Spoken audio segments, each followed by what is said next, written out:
As a luck. So can you take a look at this and let me know if this needs to be corrected. So I have this project and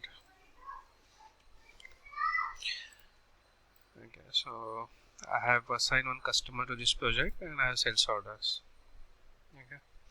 So the sales orders belongs to this project. I mean, this project is selected for all the sales orders. Now I'm removing this customer from here. So after removing this sales order is also getting disappear. I mean, we still have that. We still have those sales orders associated with the project, and it comes back after a refresh. So, what do you think?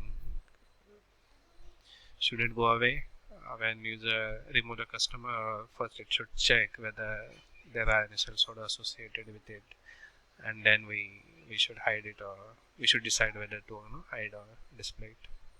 Yeah. Thank you.